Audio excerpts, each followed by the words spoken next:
Hello everyone, this is Jafar tech Kannada, ಸತ್ಯ ಮಾಹಿತಿಗಾಗಿ. ಸ್ನೇಹಿತರೆ, ನಮ್ಮ ಚಾನಲ್ಗೆ ಸ್ವಾಗತ. ಸ್ನೇಹಿತರೆ, ಇವತ್ತು ನಾವು ಗೂಗಲ್ ಅಕೌಂಟ್ನಲ್ಲಿ ಸೇವ್ ಮಾಡಿರುವಂಥ ಕಾಂಟ್ಯಾಕ್ಟ್ ನಂಬರ್ಸ್ಗಳು ಡಿಲೀಟ್ ಆಗ್ತಾ ಇಲ್ಲ ಅಂದರೆ ಯಾವ ರೀತಿ ಡಿಲೀಟ್ ಮಾಡೋದು ಅಂತ ಚರ್ಚೆ ಮಾಡೋಣ.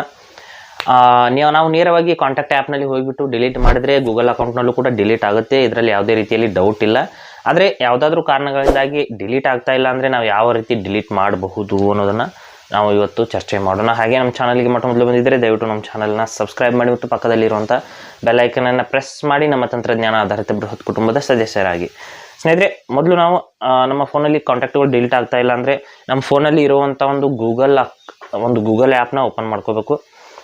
ಮಾಡಿಬಿಟ್ಟು ನಂತರದಲ್ಲಿ ಇಲ್ಲಿ ಮೇಲ್ಗಡೆ ಇರುವಂಥ ನಮ್ಮ ಒಂದು ಪ್ರೊಫೈಲ್ ಐಕನ್ ಮೇಲೆ ಕ್ಲಿಕ್ ಮಾಡ್ಕೋಬೇಕು. ಇಮೇಲ್ ಐಡಿಯ ಪ್ರೊಫೈಲ್ ಐಕನು. ನಂತರದಲ್ಲಿ ಮ್ಯಾನೇಜ್ ಯುವರ್ ಗೂಗಲ್ ಅಕೌಂಟ್ ಅಂತ ಕ್ಲಿಕ್ ಮಾಡ್ಕೋಬೇಕು. ಹಾಗೆ ಇಲ್ಲಿ ಈ ಕಡೆ ಸ್ವಲ್ಪ ಸ್ಕ್ರೋಲ್ ಮಾಡಿಬಿಟ್ಟು ಇಲ್ಲಿ ಪೀಪಲ್ ಆ್ಯಂಡ್ ಶೇರಿಂಗ್ ಅನ್ನುವಂಥ ಒಂದು ಆಪ್ಷನ್ ಇರುತ್ತೆ. ಅದ್ರ ಮೇಲೆ ನಾವು ಕ್ಲಿಕ್ ಮಾಡ್ಕೋಬೇಕು. ಇಲ್ಲಿದೆ ನೋಡಿ, ಪೀಪಲ್ ಆ್ಯಂಡ್ ಶೇರಿಂಗ್ ಮೇಲೆ ಕ್ಲಿಕ್ ಮಾಡಿದ ಮೇಲೆ ನಾವು ಕಾಂಟ್ಯಾಕ್ಟ್ನ ಸೇವ್ ಮಾಡಿರೋಂಥ ನಂಬರ್ಗಳೆಲ್ಲ ಇಲ್ಲಿ ತೋರಿಸುತ್ತೆ, ನೋಡ್ಬೋದು. 775 ಕಾಂಟ್ಯಾಕ್ಟ್ಗಳನ್ನ ನಾನು ಗೂಗಲ್ನಲ್ಲಿ ಸೇವ್ ಮಾಡಿದ್ದೀನಿ. ಅದ್ರ ಮೇಲೆ ನಾವು ಕ್ಲಿಕ್ ಮಾಡ್ಕೋಬೇಕು. ಮಾಡಿದ ತಕ್ಷಣ ನಾವು ಸೇವ್ ಮಾಡಿರೋಂಥ ನಂಬರ್ಸ್ಗಳೆಲ್ಲ ಓಪನ್ ಆಗುತ್ತೆ.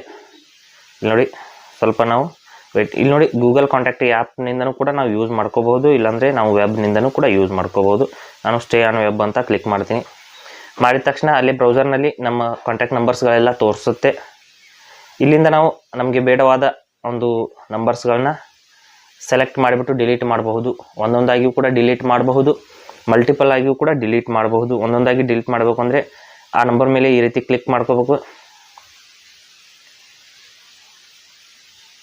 ಈ ಕಾಂಟ್ಯಾಕ್ಟ್ ನಂಬರ್ ಮೇಲೆ ನಾವು ಕ್ಲಿಕ್ ಮಾಡಿದ ಮೇಲೆ ಅದರ ಡೀಟೇಲ್ಸ್ ಎಲ್ಲ ಓಪನ್ ಆಗುತ್ತೆ. ಇಲ್ಲಿ ಮೇಲ್ಗಡೆ ಡಿಲೀಟ್ ಐಕಾನ್ ಇರುತ್ತೆ ಸ್ನೇಹಿತರೆ, ಅದ್ರ ಮೇಲೆ ನಾವು ಕ್ಲಿಕ್ ಮಾಡ್ಕೋಬೇಕು. ಡಿಲೀಟ್ ಐಕಾನ್ ಮೇಲೆ ಕ್ಲಿಕ್ ಮಾಡಿದರೆ ನಮ್ಮ ಒಂದು ಕಾಂಟ್ಯಾಕ್ಟ್ ನಂಬರ್ಸ್ಗಳು ಇಲ್ಲಿಂದ ಡಿಲೀಟ್ ಆಗೋದಕ್ಕೆ ಇಲ್ಲಿ ನೋಡ್ಬೋದು, ಡಿಲೀಟ್ ಫ್ರಮ್ ಕಾಂಟ್ಯಾಕ್ಟ್ಸ್ ಅಂತ ಬರ್ತಾ ಇದೆ. ಇಲ್ಲಿ ಮೂವ್ ಟು ಟ್ರ್ಯಾಶ್ ಅಂತ ಕ್ಲಿಕ್ ಮಾಡ್ಕೋಬೇಕು. ಮೂವ್ ಟು ಟ್ರ್ಯಾಶ್ ಅಂತ ಕ್ಲಿಕ್ ಮಾಡಿದ ಮೇಲೆ ನಮ್ಮ ಕಾಂಟ್ಯಾಕ್ಟ್ ನಂಬರ್ ಅನ್ನೋದು ಅಲ್ಲಿಂದ ಡಿಲೀಟ್ ಆಗುತ್ತೆ. ಟ್ರ್ಯಾಶ್ನಲ್ಲಿ 30 ದಿನಗಳವರೆಗೆ ಇರುತ್ತೆ. ಈ ಕಾಂಟ್ಯಾಕ್ಟ್ ಲಿಸ್ಟ್ನಿಂದ ಡಿಲೀಟ್ ಆಗಿರುತ್ತೆ. ಟ್ರ್ಯಾಶ್ನಲ್ಲಿ 30 ದಿನಗಳವರೆಗೆ ಇರುತ್ತೆ. ನಾವು ಅಲ್ಲಿಂದ ಬೇಕಾದರೆ ಮರಳಿ 30 ದಿನದ ಒಳಗೆ ರಿಕವರಿ ಮಾಡ್ಕೋಬಹುದು. ಈಗ ನಾವು ಹಲವಾರು ನಂಬರ್ಸ್ಗಳನ್ನ ಡಿಲೀಟ್ ಮಾಡಬೇಕು ಅಂದರೆ ಈ ಒಂದು ರೌಂಡ್ ಸರ್ಕಲ್ ಪ್ರೊಫೈಲ್ ಐಕನ್ ಥರ ಕಾಣ್ತಾ ಇದೆಯಲ್ಲ, ಅವುಗಳ ಮೇಲೆ ನಾವು ಕ್ಲಿಕ್ ಮಾಡ್ಕೋಬೇಕು. ಇಲ್ಲಿ ನೋಡಿ, ಇಲ್ಲಿ ಈ ರೀತಿ ಕ್ಲಿಕ್ ಮಾಡಿದರೆ ಇಲ್ಲಿ ಮಲ್ಟಿಪಲ್ ಸೆಲೆಕ್ಟ್ ಆಗುತ್ತೆ. ಮಲ್ಟಿಪಲ್ ಅಂದರೆ ಹಲವಾರು ಕಾಂಟ್ಯಾಕ್ಟ್ ನಂಬರ್ಸ್ಗಳು ಸೆಲೆಕ್ಟ್ ಆಗುತ್ತೆ. ನಾವು ಎಷ್ಟು ಡಿಲೀಟ್ ಮಾಡಬೇಕು ಅವುಗಳನ್ನೆಲ್ಲ ಸೆಲೆಕ್ಟ್ ಮಾಡಿಬಿಟ್ಟು ಇಲ್ಲಿ 3 ಲೈನ್ಸ್ ಇರುತ್ತೆ ಸ್ನೇಹಿತರೆ, 3 ಗೆರೆಗಳು. ಅದ್ರ ಮೇಲೆ ಕ್ಲಿಕ್ ಮಾಡ್ಕೋಬೇಕು. ಮಾಡಿಬಿಟ್ಟು ಇಲ್ಲಿ ಡಿಲೀಟ್ ಅಂತ ಇಲ್ಲಿ ನೋಡ್ಬೋದು, ಡಿಲೀಟ್ ಅಥವಾ ಟ್ರ್ಯಾಶ್ ಅಂತ ಒಂದು ಆಪ್ಷನ್ ಇದೆ. ಅದ್ರ ಮೇಲೆ ಕ್ಲಿಕ್ ಮಾಡಿಬಿಟ್ಟು ನಾವು ಹಲವಾರು ನಂಬರ್ಸ್ಗಳನ್ನು ಕೂಡ ಡಿಲೀಟ್ ಮಾಡಬಹುದು. ಈ ರೀತಿ ನಾವು ಒಂದು ಗೂಗಲ್ ಅಕೌಂಟ್ನಲ್ಲಿ ಸೇವ್ ಇರುವಂಥ ನಂಬರ್ಗಳನ್ನ ಡಿಲೀಟ್ ಮಾಡಬಹುದು. ಇಲ್ಲಿಂದ ನಾವು ಟ್ರ್ಯಾಶ್ಗೆ ಮೂವ್ ಮಾಡಿದ ನಂತರದಲ್ಲಿ ಅಂದರೆ ಡಿಲೀಟ್ ಮಾಡಿದ ನಂತರದಲ್ಲಿ ಟ್ರ್ಯಾಶ್ನಲ್ಲಿ 30 ದಿನಗಳವರೆಗೆ ಆ ನಂಬರ್ಸ್ಗಳು ಇರುತ್ತೆ. ನಾವು ಬೇಕಂದರೆ ಮತ್ತೆ ಮರಳಿ ತಗೋಬಹುದು, ಇಲ್ಲಾಂದರೆ 30 ದಿನಗಳ ನಂತರ ಅದು ಆಟೋಮೆಟಿಕ್ಕಾಗಿ ಅಲ್ಲಿಂದ ಡಿಲೀಟ್ ಆಗುತ್ತೆ.